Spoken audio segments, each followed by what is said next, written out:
Great America celebrates the sunset with Ignite, the most entertaining, most colorful, most innovative new show in the park's history.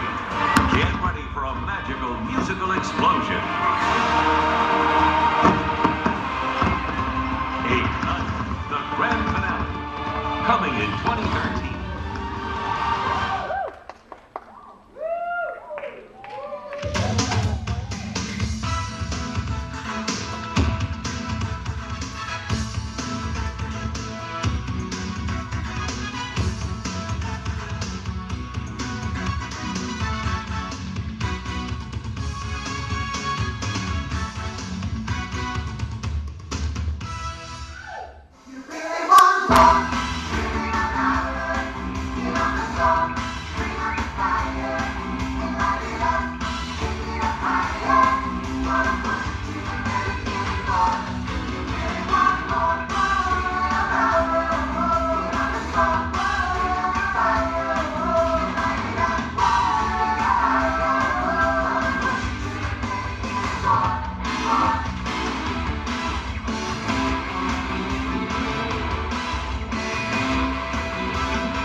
Six Flags Great America opened in 1976 in honor of our country's bicentennial.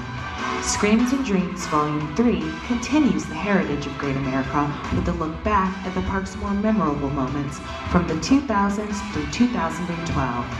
Sit back, relax, and enjoy the ride.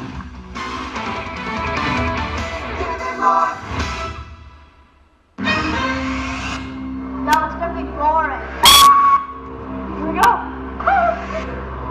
You guys look confident yet? Oh, we're gonna go 0 to 70 in 4 seconds. Is that right? I don't feel confident. Oh, can I change my mind?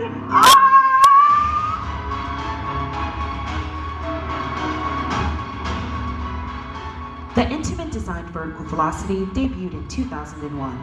The ride reaches a maximum height of 185 feet and carries 28 riders for a pulsating 1-minute ride. Me too. Just the adrenaline rush when you're going, you're looking straight down, going up. Just the sheer thought of the pressure on your back. It's phenomenal. Vertical Velocity shoots riders straight up and down 2 vertical towers while whirling into a spiraling corkscrew when it reaches the top. The suspended, spiraling impulse coaster launches riders at speeds of up to 70 miles per hour in less than 4 seconds by using an electromagnetic propulsion system. Linear induction motors, that's how that ride is driven. It was something new to all of us. The other thing that was new was the mag brakes for the ride. So the good part about the magnetic brakes is there's no mechanical adjustment. They're either on or off. I think the power usage is a trade-off for the technology that's out there. B2 was outstanding. I'll never forget the first time I took my neighbor on this ride. He said, "What's this like?" I said, "Hey, it's pretty calm. Don't worry about it. It's no problem." We're sitting there together, and all of a sudden, bam! It takes off and just is screaming all the way. And I thought it was the roller coaster that was screaming, but it was him screaming in my ear. And he, and still to this day, hasn't forgiven me. He said, "Don't ever trick me like that again." And I haven't, not yet, but I plan to. That's pretty good. Do I look confident now?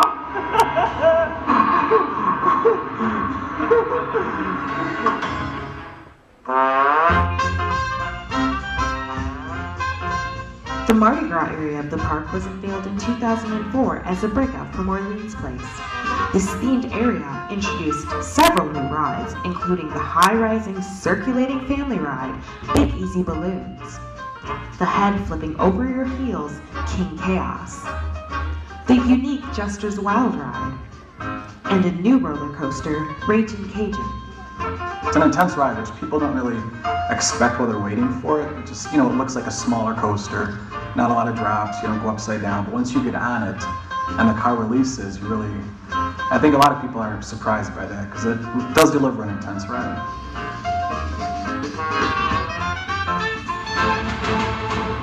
Buccaneer Battle debuted in 2010 and submerges guests on a voyage through a three-dimensional pirate world. Buccaneer Battle is an awesome ride. To be able to interact with people on the shore is really exciting, and it's fun for everybody, even if you're just walking by.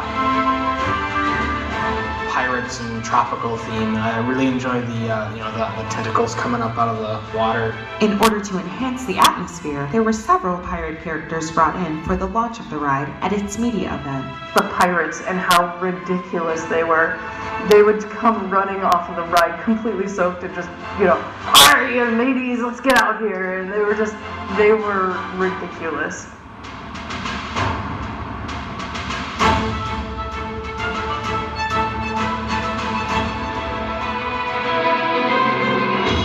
Installed in 2001, Deja Vu opened as one of the first of its kind in the world.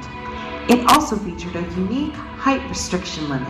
It was our first ride that actually had a height limit for too tall to ride. And I remember we all looking at each other and saying, are we going to really have taller people than this? And I remember the basketball players from Chicago Bulls, the football players who were not able to ride this ride because they were just plain too tall.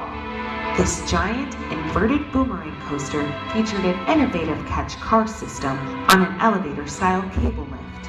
Deja Vu was similar to our old tidal wave that we had years and years ago. You had to synchronize the catch and do it with two trains. Deja Vu reached speeds of up to 65 miles per hour, heights of 178 feet, and lasted for 1 minute and 34 seconds.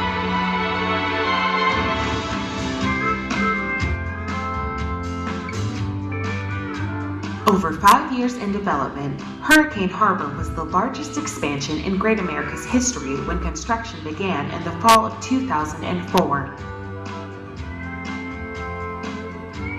Construction of the water park was a tremendous challenge as concrete needed to be poured and miles of plumbing had to be installed during a particularly harsh winter.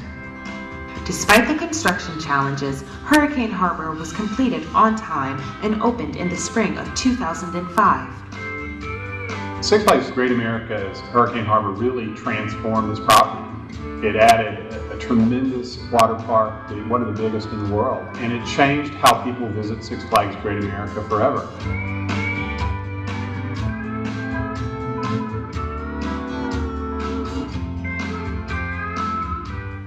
Throughout Hurricane Harbor, there are 25 vibrant slides, a massive 500,000-gallon wave pool, Hurricane Bay, an adventure river that uses over 2 million gallons of water, and one of the largest interactive water playgrounds, Skull Island. I mean, it just kind of commands the area that it's in, and you can't miss it from the minute you walk into Hurricane Harbor. You can see those red eyes glowing at you from Skull Island, and it is something that I know my kids are busy in Skull Island for hours. I mean, they truly can never get enough of Skull Island when we come to Hurricane Harbor.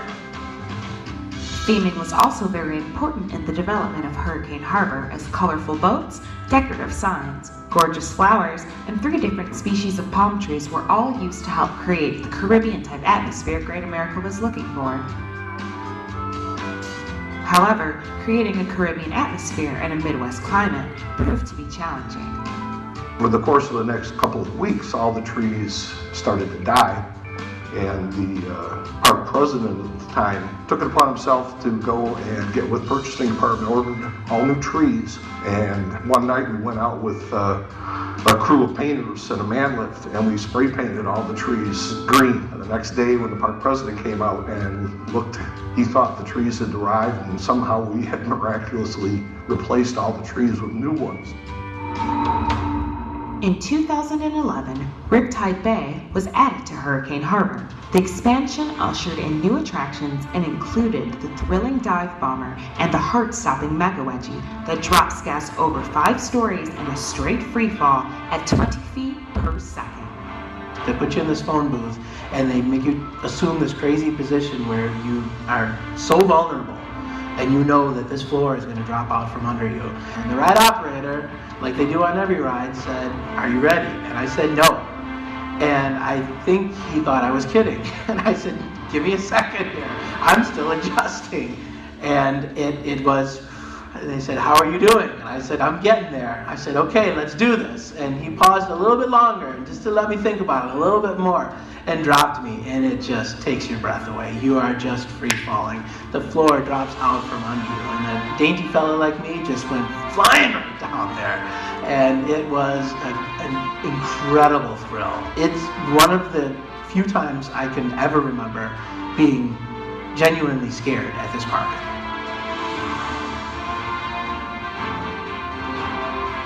For it to be free with the park commission really is unprecedented to have this kind of size and scope of a water park. And when it was built in 2005, there was a lot of discussion whether that was going to be the case. And a decision was made, and I think it was the right decision to have Six Flags Great America welcome all of our guests where they're able to enjoy the roller coasters, thrill rides, kids areas, shows, other attractions, but also a free water park as well. It's amazing.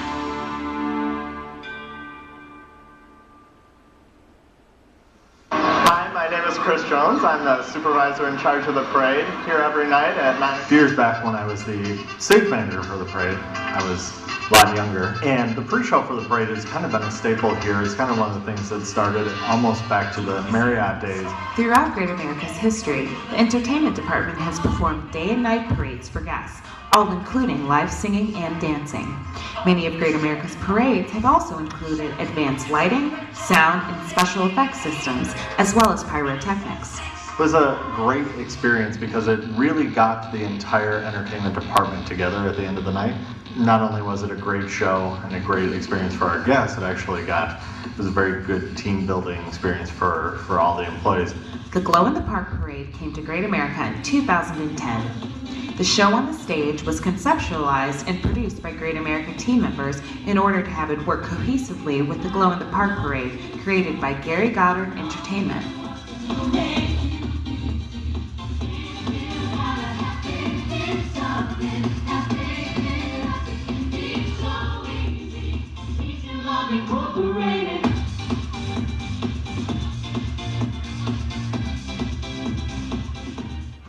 The time has come.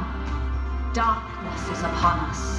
And now we summon the mysteries and the magic of the night to come to life once more.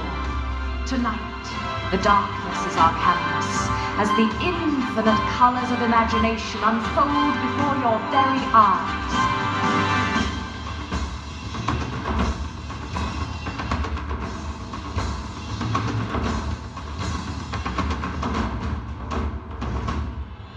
Together now, we embark on an adventure into a world of wondrous dreams, thrilling nightmares, and incredible fantasies.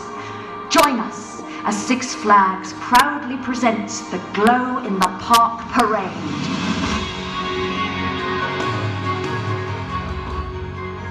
This parade featured many floats, costumes, and characters that were covered in electroluminescent wire that allowed them to glow.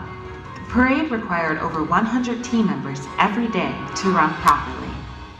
Anything you could imagine. There was a frog and a bird and these 5 people in a row, and they're all glowing, and that's all you see. And it was such a cool parade, and the guest reaction to it was pretty amazing.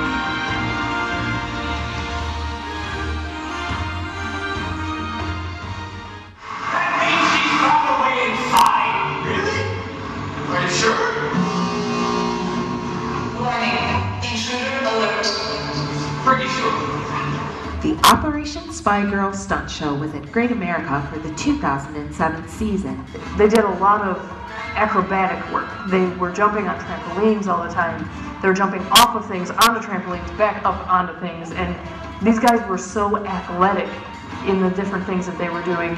It featured a dramatic storyline full of twists, turns, and action sequences. Spy Girl battled against both a ticking clock and her evil arch-villain Max Condor in her attempt to save the world.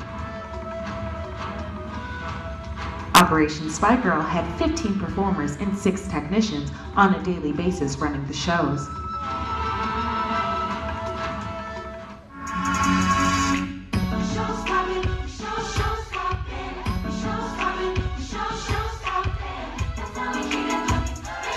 Showstoppin' debuted in the Grand Music Hall in 2007 and ran there until 2011. We did everything for Showstoppin' from scratch. I mean, we got a new set, we produced the music, had, really did some intense talent searching throughout the Midwest.